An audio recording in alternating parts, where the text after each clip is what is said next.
20 minutos nos separan de las 12 del mediodía de este 9 de julio y vamos a hacer un poco de historia y vamos a viajar un poco en el tiempo. Por eso la tenemos a ella de invitada, Camila Perochena. Ella es historiadora y la idea un poco, primero, bienvenida, Camila. Gracias, ¿cómo están? Bien, muy bien.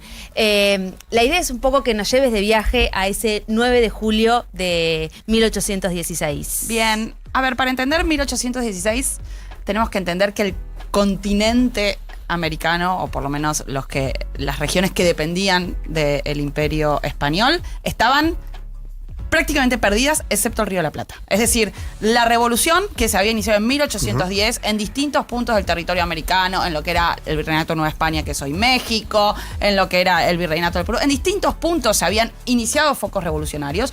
Todos esos focos revolucionarios para 1815 estaban derrotados, excepto el de Buenos Aires.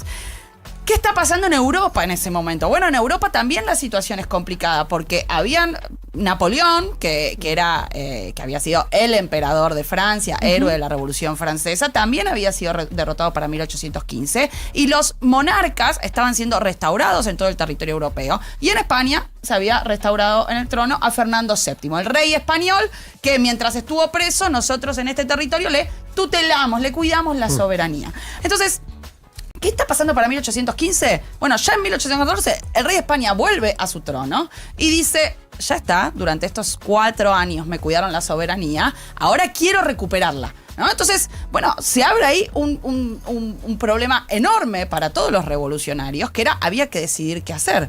O volvíamos bajo la tutela de Fernando VII, que era el rey y con quien nunca habíamos roto todavía. Claro, formalmente era esa la idea, la retroversión de la soberanía, claro, pero a gobernar en nombre de Fernando VII. Total, nosotros gobernábamos, o sea, nosotros hicimos una junta o un triunvirato o un directorio, pero todo en nombre de Fernando VII mientras Fernando VII esté preso. Entonces, claro, una vez que ya no está preso es, bueno, o nos decidimos y volvemos a la soberanía, claro, de Fernando VII o rompemos con Fernando VII. Ahora, como decía, romper con Fernando VII, romper con la monarquía española, era difícil en un continente que estaba siendo derrotado militarmente por las fuerzas realistas. Entonces, claro, declarar la independencia no era solo un acta en papel, sino que declarar la independencia implicaba una guerra de independencia, implicaba una serie de dificultades por delante muy grandes. Entonces, en ese contexto se decide llamar un Congreso Constituyente para declarar la independencia y hacerlo en Tucumán.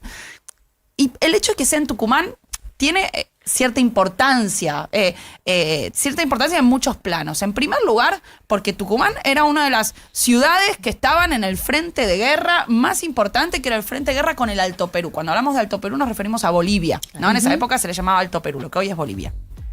El Alto Perú tenía la mina de Potosí, era la región más rica del imperio, la que todos necesitábamos para sobrevivir, estaba en manos realistas y había que recuperar o los revolucionarios querían recuperar ese territorio.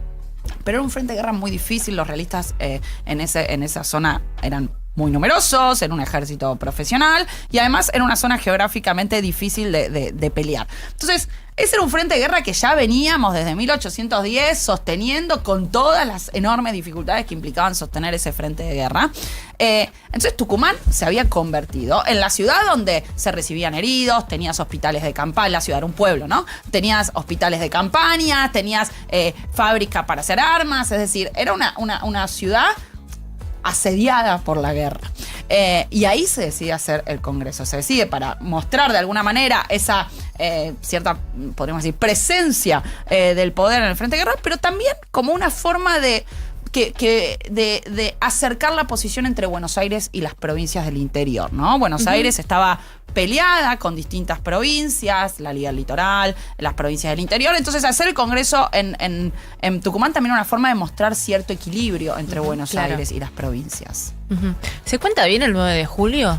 Estoy pensando en todo lo que está contando en este momento y la historia oficial, obviamente es un poco más corta, pero al mismo tiempo ¿vos ves que se cuente bien, que hay partes que se omiten, que se busca otra primero, uno para saber si se cuenta bien tiene que escuchar quién está contando, qué sé yo. Yo estoy segura que en un montón de escuelas, un montón de profesores lo cuentan bien. O sea, no me cabe, no creo que...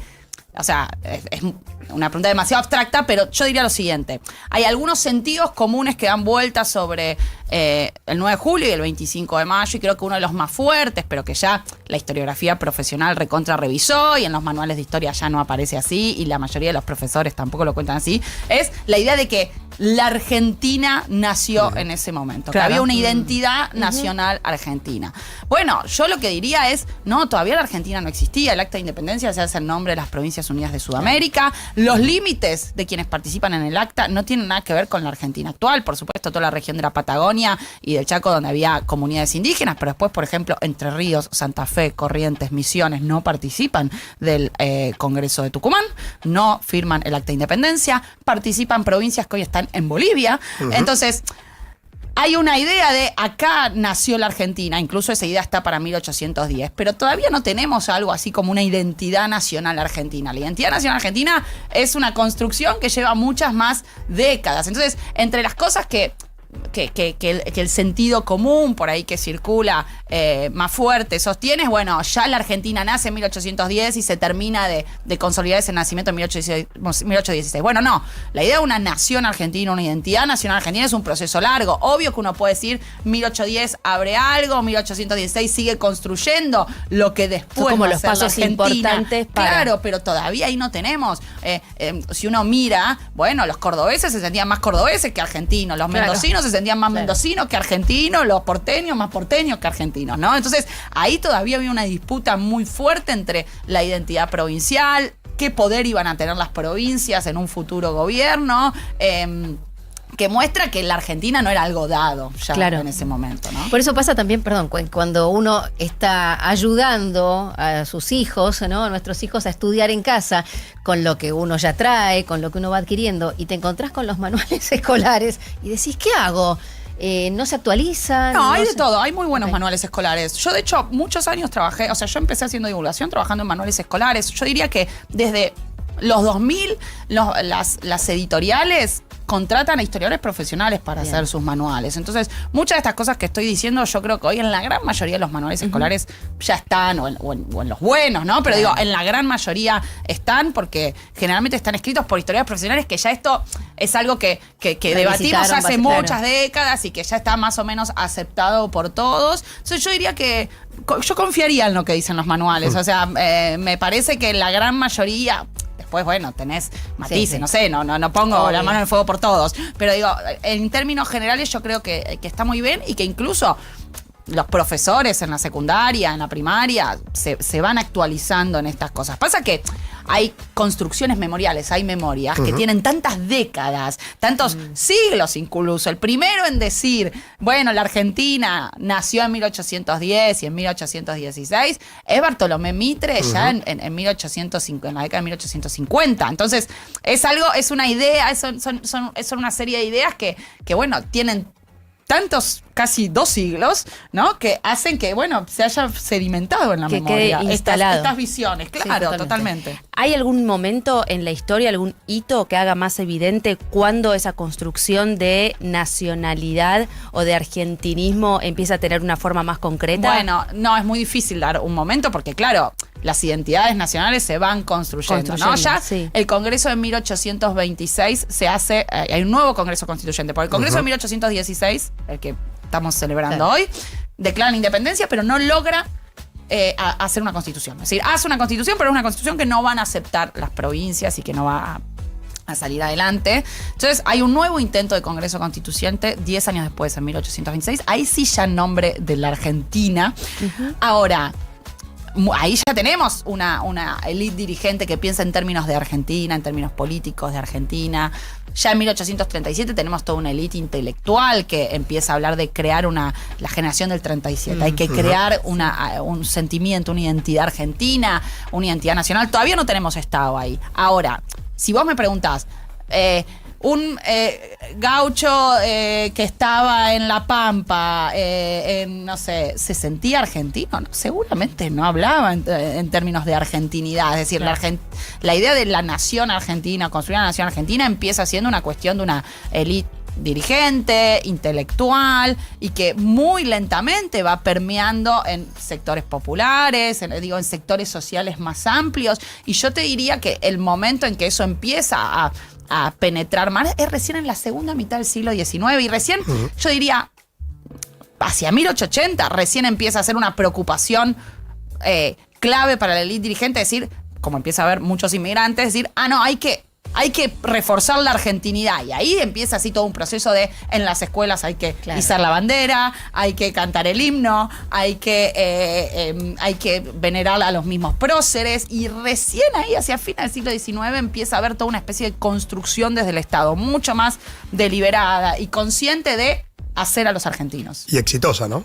Bastante exitosa, diría yo, porque pensemos que un país que para 1900, en la ciudad de Buenos Aires, la mitad eran inmigrantes extranjeros. Es decir, que para 1900 tenías un país recontra heterogéneo, con poblaciones inmigrantes. Hay anécdotas de esa época donde, por ejemplo, no sé, los inmigrantes iban a ver una obra de teatro y aparecía San Martín y nadie aplaudía, aparecía Belgrano, nadie aplaudía, aparecía Garibaldi y todos saltaban, claro, porque... italiano. Claro, porque en italiano. Conocía, claro. Entonces, lleva un tiempo... Pero yo diría que para 1930, donde ya tenemos una expansión del nacionalismo mucho más claro, bueno, sí, fuimos mucho más exitosos en construir nacionalismo, diría yo, que república o democracia, que nos costó mucho más, que fue más interrumpido, que fue, ¿no? Como la cuestión del nacionalismo fue algo aparte transversal a distintos regímenes políticos, en distintos contextos. Y en ese sentido, volviendo al Congreso de 1816,